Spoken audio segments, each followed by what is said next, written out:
Bismillahirrahmanirrahim. Assalamualaikum warahmatullahi wabarakatuh. Alhamdulillah ya Allah. Wassalamun alaika ya Rasulullah. Ya Rabbi bil Mustafa balligh maqasidana waghfir lana ma madha ya wasi'al karami.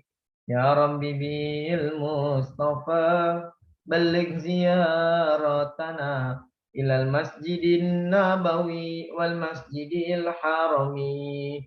Ya Rabbi bil Mustafa balligh maqasidana waghfir lana ma madha ya wasi'al karami. Ya akrama khalqi ma liman aluzu bihi siwaka indal hululil hadithil amami. Ya Rabbi bil Mustafa balligh maqasidana waghfir lana ma madha ya wasi'al karami. Ya nafsu la takanati min zallatin azumat indaka ba'ira ghufranikal lamami. Ya Rabbi bil Mustafa balligh maqasidana waghfir lana ma madha ya wasi'al karami. Allahumma salli wa sallim wa barik alaihi wa ala alihi. Al-Fatihah Nabi Mustafa Rasulullah Sayyidi Abdul Qadir Sayyidi Syekh Syarif. Semailah pengarang kitab Abdul Fiqh Umar Abdul Jabbar. Semailah para pendiri Musala Al-Amin. Semailah para donatur Musala Al-Amin. Semailah Al-Fatihah. Alhamdulillah.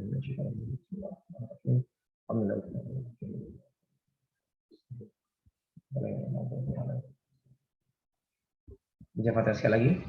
Namun pada para donatur yang sudah menyumbangkan baik materi, tenaga, pikiran, waktu untuk syiar di Musala Al-Amin. Alhamdulillah bagi yang menyumbang dus, ya, aqua, pas angin, juga menyumbang tenaga semuanya. Allah balasnya memberikan berlipat ganda. Juga buat yang dapat takjil, dan juga untuk pada keluarga dari Pak Donatur takjil, yang meter maktub. Mudah-mudahan juga Allah jadikan itu berubah daripada teman-teman sekalian Allah Subhanahu wa taala. Ini kita nama Allah agar segera kita kalau yang sedang sakit agar Allah angkat penyakitnya. Dan kita yang sehat agar Allah jaga kesehatan kita. Al-Hazmi Al-Fatihah. Ya alhamdulillah.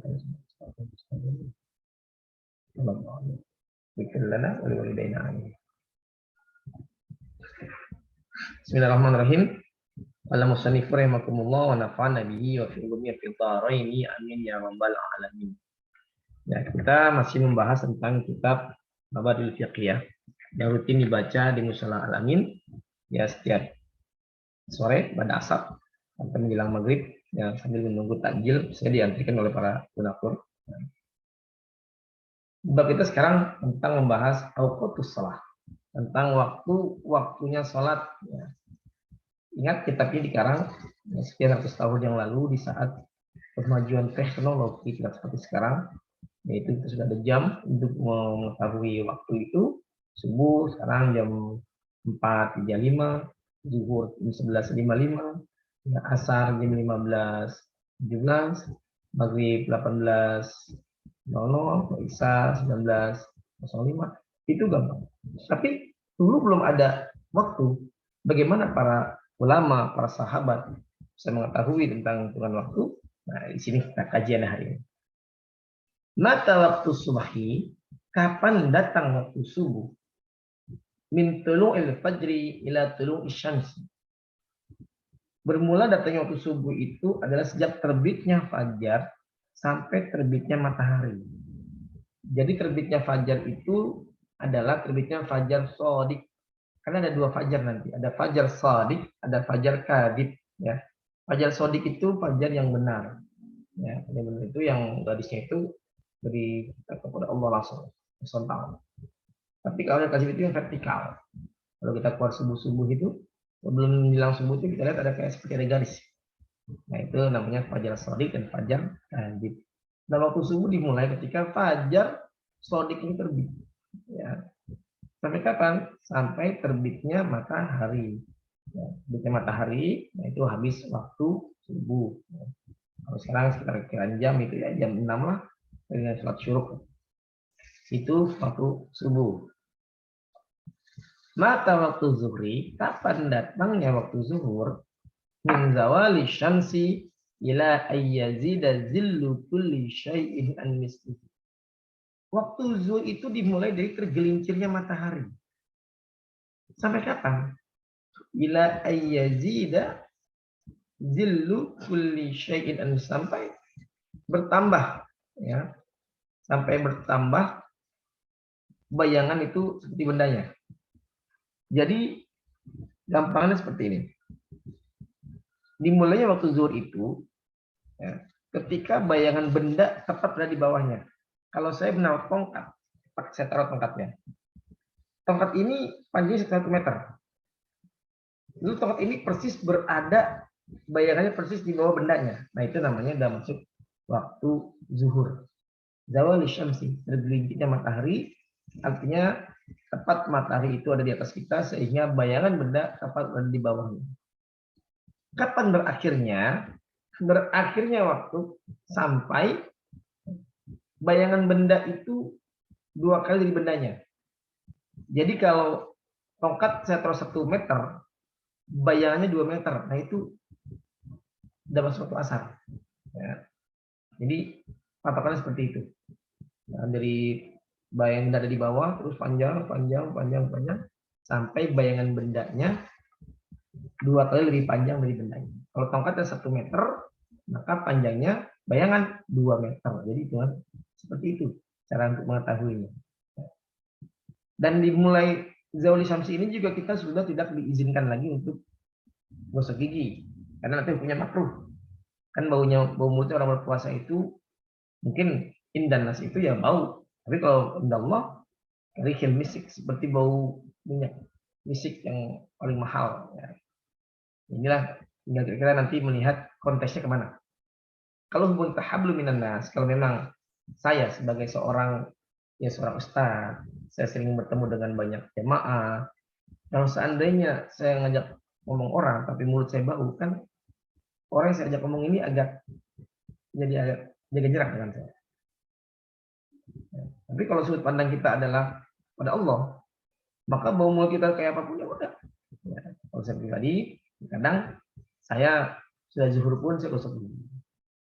Kenapa? Karena agar orang yang saya ajak bicara nanti, lawan bicara saya, dia tidak merasa risih dengan bau mulut saya. Nah, ini fikih ya. Kalau fikih silakan masing-masing. Oke, kita kembali pada bahasan awal bahwa dimulainya waktu zuhur sejak ya tergelincirnya matahari. Bayangan benda pada di bawahnya itu sudah masuk zuhur. Sampai ya, bayangan benda itu 2 kali lebih panjang dari bendanya. Itu sudah masuk waktu asar. Ya. Mata waktu asri, kapan masuk waktu sholat asar? Min khuruji waktu zuhri ila ghurubi syamsi. Bermula masuk waktu asar itu dari sejak keluarnya waktu zuhur tadi. Jadi sejak keluarnya waktu zuhur itu ketika ada benda. Nah, lalu bayangannya 2 kali lebih panjang dari bendanya. Benda 1 meter, tapi bayangannya 2 meter. Nah itu udah berakhir waktu zuhur, maka otomatis masuk waktu asar. Waktu asar. Sampai kapan? Ila ghurubi syamsi, sampai terbenamnya matahari. Jadi agak panjang nih asar ya, yang itu agak panjang. Jadi dari terbenamnya atau dari keluarnya waktu zuhur sampai terbenamnya matahari. Kalau matahari itu biasanya ada mega merah, ya, ada mega merah. Jadi dia awan itu ada merah, itu terbenamnya matahari namanya. Nah, lalu mata waktu maghrib, kapan datangnya waktu sholat maghrib? Datangnya waktu sholat maghrib itu min ghurubi syamsi ila ghiyabi syafaqil ahmari. Berakhirnya waktu maghrib dari sejak terbenamnya matahari sampai tidak ada lagi mega merah. Mega itu awan yang berwarna merah itu udah hilang. Ya. Kalau cuaca lagi mendukung, kita bisa ngeliat tuh. Ya. Oh ini ada cuaca, ini ada mega merah nih, berarti udah masuk waktu maghrib. Oh ya udah kelihatan lagi, berarti udah masuk waktu isya. Tapi kalau seandainya hujan ya kita biasanya melihat pada gejala alam. Contoh, maghrib nggak terlihat nih, tapi tiba-tiba ada kelelawar lewat. Nah itu berarti mungkin waktu udah maghrib. Udah tahu dari mana? Karena kelelawar itu nggak akan keluar apabila belum masuk ke maghrib. Ini kebiasaan hewan sekitar ya. Ya. Jadi nggak mungkin kelelawar itu keluar ya kalau dia belum masuk maghrib. Tapi kalau sudah dia keluar itu maghrib namanya. Ya. Jadi kita memakai gejala-gejala alam. Bukan kalau jam, nah itu kan sekarang. Ini kan kita bicara dulu. Ya. Oke. Mata waktu isya, kapan datangnya waktu sholat isya? Min ghiyabi syafaqil ahmari ila tulul fajr. Bermula masuknya waktu isya itu dari sejak tidak adanya mega merah. Mega merah tadi itu nggak ada. Sampai kapan? Ila tulul fajri, sampai terbitnya fajar. Ini cukup lama ini, ya. Misal dari jam 7:05 sampai subuh tempat ini. Makanya para sahabat ada yang melaksanakan sholat isya di awal waktu, ya. Karena khawatir nanti kalau dikerjakan di akhir waktu atau di pertengahan malam itu umurnya nggak sampai, jadi belum dia sholat. Ada juga sahabat yang mengerjakan sholat malam, sholat isya itu digabung di waktu malam. Jadi ketika ini beliau mengerjakannya di sepertiga malam terakhir. Tujuannya apa? Agar misal isya, sholat hajat, witir, tahajud terus nyambung sampai ke subuh. Ini silakan ya Pak jamaah, kan semua sahabat muslim alamin mau mengambil mazhab yang mana? Apakah mau sholat isya di awal waktu atau nanti misalnya di akhir waktu di malam terakhir digabung dengan sholat tahajud itu di jam. Baik, ini tadi bahasan kita tentang masalah waktu sholatnya. Sekarang rupanya Nabi mengajarkan kita juga di samping waktu sholat ada macam-macam jenis tidur yang harus kita ketahui. Ya. Ada tidur yang dilakukan habis subuh. Nah, ini namanya tidur disebut dengan tidur hailulah, dari kata hailun atau dinding. Ya. Artinya apa di sini? Yufidul kaslah. Orang yang tidur habis subuh itu menyebabkan dia jadi malas. Makanya budaya Betawi menjelaskan jangan tidur habis subuh. Nanti rezeki dia patokin ayam. Artinya apa? Ayam itu rajin. Dia belum subuh udah bangun. Kita semua masih tidur. Sehingga kalau kita tidur habis subuh, itu menyebabkan kita jadi malas beraktivitas. Kalau kita malas beraktivitas, kita malas berangkat kerja. Kalau kita malas berangkat kerja, maka uang pun juga malas nyamperin kita. Nah, maka tidurnya namanya hailun atau hailulah. Tidur yang bisa menghalangi rezeki. Ya, yang pertama. Ini Nabi nggak menganjurkan. Kalau tidur habis zuhur, namanya qailulah. Dari kata-kata qalilun, sedikit. Ya. Karena Nabi ini suka nih begini tidur nih. Nabi tidur tuh habis zuhur ya. Anggaplah kalau sekarang jam 1, jam 2 udah bangun. Karena sedikit banget qalilun ya, sedikit qailulah. Bahkan dia bersabda, "Qilu fa inna syaitana la taqilu." Tidur sianglah kamu karena semua setan tidak tidur siang. Makanya kalau kita ada waktu silakan kita tidur siang. Ya, tidur siang. Yang tujuan apa? Ya, agar kita bisa lebih fresh dan alam tubuh, metabolisme tubuh kita semakin lebih lancar. Ya, itu habis zuhur.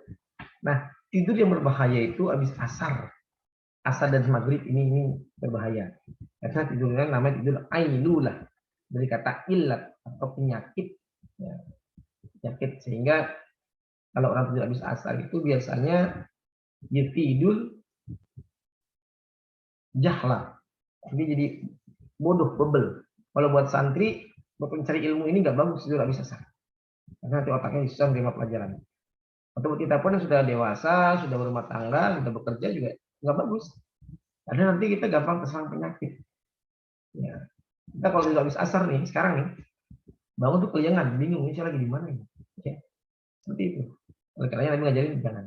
Namanya ilah. Makanya orang Betawi dulu punya anak, punya bayi, ya asar maghrib dibangunin. Nah, jangan boleh tidur nih bocah nih. Nah, kalau udah bisa baru boleh tidur. Sampai seperti itu orang tua kita ngajarin. Baik, sahabat Muslim, Muslimin di mana Anda berada. kesimpulan materi kita pertama bahwa waktu sholat zaman dulu ditentukan dengan gejala alam, ya.